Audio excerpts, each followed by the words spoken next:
Stay.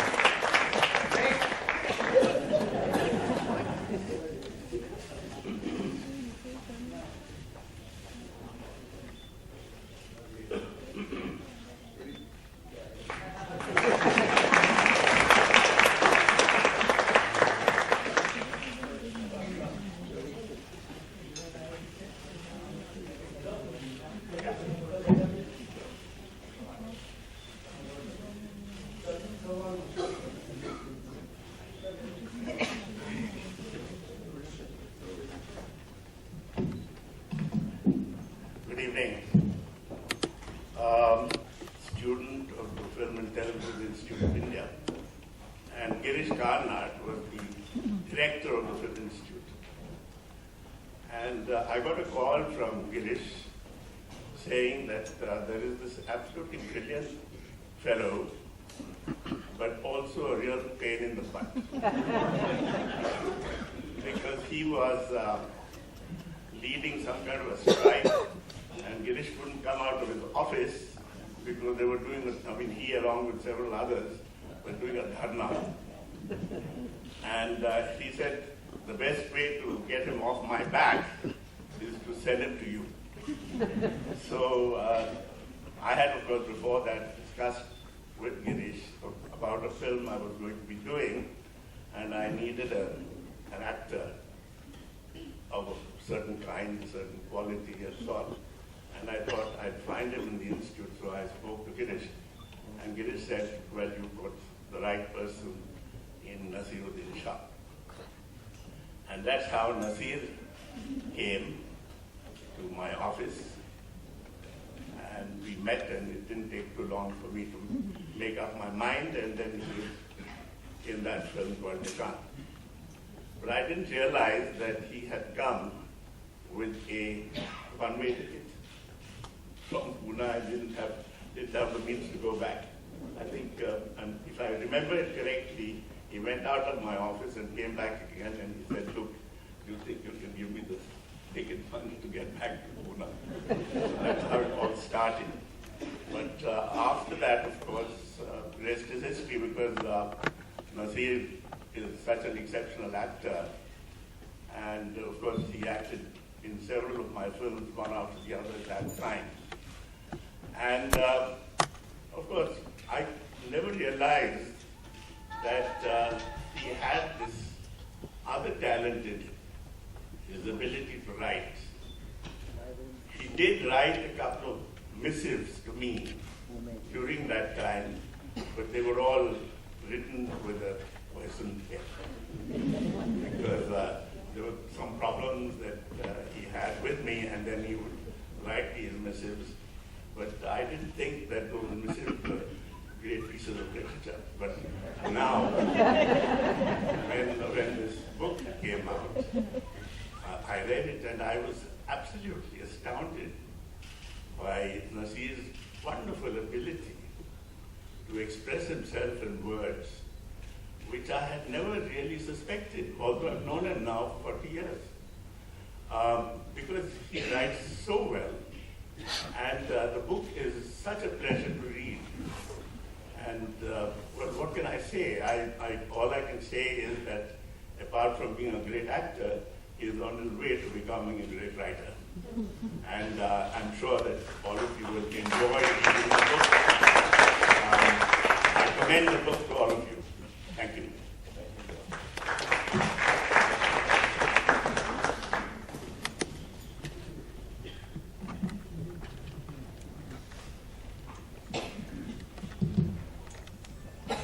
So how do you feel about being praised so much for your writing now?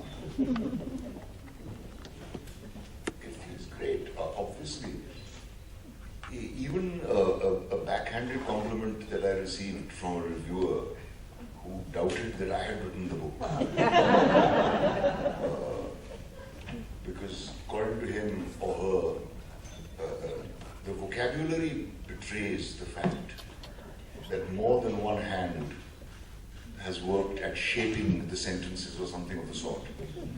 So, yeah, I think actors are supposed to have a vocabulary of 3 words. I, me, and myself. And I think so the reviewer was a bit surprised, as are most other people.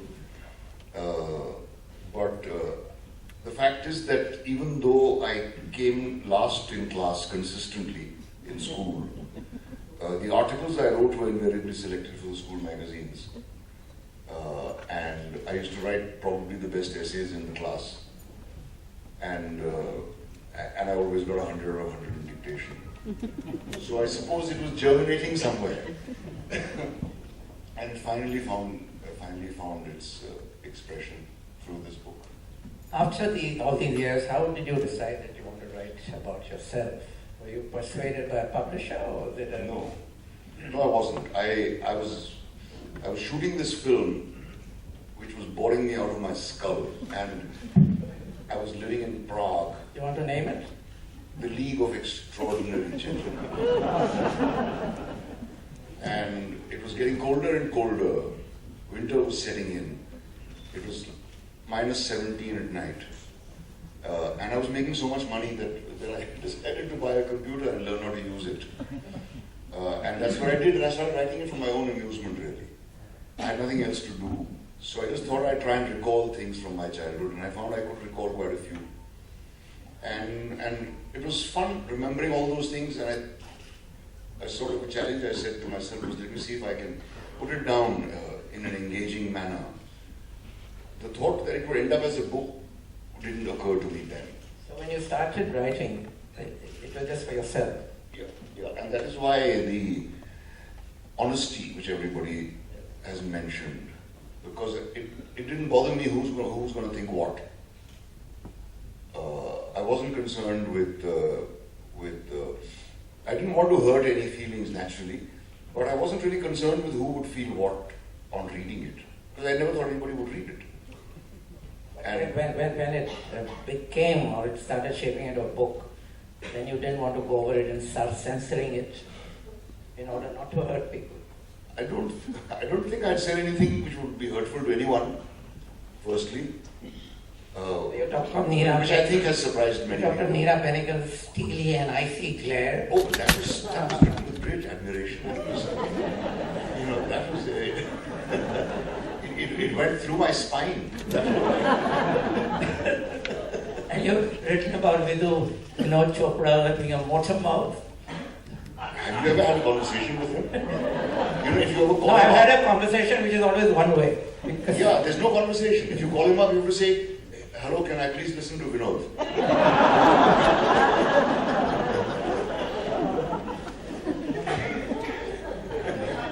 So, it didn't bother me, but I wanted to pay tribute to the people who have really helped me along the way. I was able to reassess relationships which had troubled me. My first marriage, for example, my relationship with my dad. And I was able to look at them afresh, and I think I've been able to effect closure with those things, and that is where the book worked as therapy. I never really thought that it would end up as a book until Ram Guha read an article I had written on Pathaudi for a book called Nawab of Cricket, and he liked that article and asked me if I had written anything else. So I sent him the 99 pages that I had written, and he encouraged me to go ahead and finish it. So his encouragement had a great deal to do with it. Now you mentioned your father and your first marriage.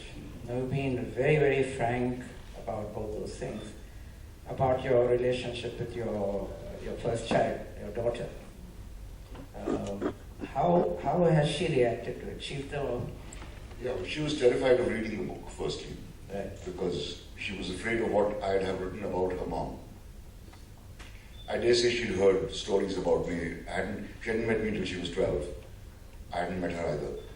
And I suppose she hadn't heard very complimentary things about me.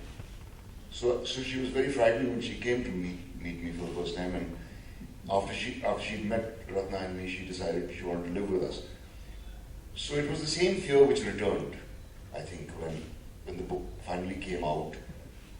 She was afraid of what I have said.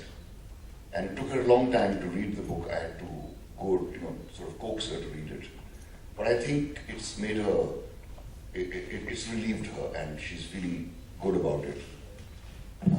And I think she was... Because most importantly, it's something I've never talked about in interviews, and because there was never any need. But the fact is that while writing about that marriage, I was able to realize how much I owe that woman.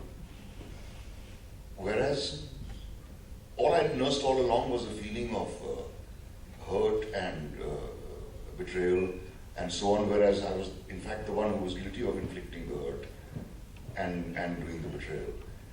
But I used to feel very angry and upset, and I've finally been able to come to terms with that, because I could look back objectively on the relationship and realize how much encouragement and faith I received from her. But the mitigating thing that you're not saying now is that you were 20 when you got married and 21 when you became a father. That really is young. So yeah, I should have known better. But at 20 you don't. It was enough for me that I'd found a woman who loved me, and I couldn't see further than that. I was not ready to become a father. I mean, in fact, when Hiba turned 20, I told her, look, I was your age when you were born.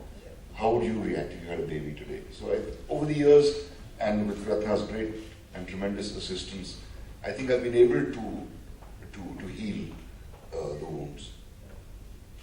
And your relationship with your father, which plays a very important part in the book, it goes right through the book actually, and which is very troubled. Sometimes I wonder, suppose that relationship had been different. Suppose you had a very free and open relationship, you've been able to talk to him openly about your dreams, ambitions, etc. Instead of him trying to impose his dreams and ambitions on you, because he wanted you to be an engineer, a doctor, or whatever. Suppose he had just let you be. Would you have then actually become an actor, or would you have become maybe a professor of English at St. Stephen's College? IAS officer, perhaps. Officer. Maybe. I think this feeling of having, fighting a battle against somebody, that contributes somewhere to feel you're on opposing sides. But what really bothers me about that relationship is that he in fact probably thought himself to be very liberal and a very progressive kind of a parent, because he never walloped us or anything. He was from a generation where, taking a leather strap to your kids was the norm. And, if the child was crying, Le Jao Aise was the signature tune. I've seen it happen, in fact, in my own family. So my dad probably thought he was being very, very broad-minded with us. I suppose I was completely beyond his ken of understanding. You're not an easy child. I suppose I wasn't, yeah. I was a grumpy, unhappy kid, and I wish I'd had the confidence to just go up to him and hug him, I really wish that I had, and I don't think he would have spurned me had I done that. But I was too scared of him to do it. He didn't hug you either. And he never hugged us. I don't think I ever touched him. But what I think is very nice is that he lived long enough to see your success. Well, he saw Nishant, as I've written in the book, and he was delighted. He was also had been delighted by the 1,000 rupees from my payment that I'd sent him. That was what probably made him happier than the fact that I was in a good film. The fact that I was capable of earning my living through this madness. And he saw the film, and he seldom saw Hindi movies. He was taking a walk down the mall and saw this poster, and my name probably jumped out at him. And he was very happy I hadn't changed my name, for which I have to thank Neera, as I've written in the book. Because I did seriously consider, because when people were saying, it's look, your name's very difficult, and I felt like saying, what about Shatru and Sinha? You know? Why does every actor have to have a name like Ajay Kumar? You know? So it was Neera who put the lid on that argument by saying it. What were the other names being considered for you? No, they were all considered people like Agashe, Anant Nag, Shama. I remember we were sitting around Amrish Puri. We were sitting and they were suggesting this to me. Someone also, I forgot who, suggested I get a nose job done. In fact, that suggestion was made to me more than once.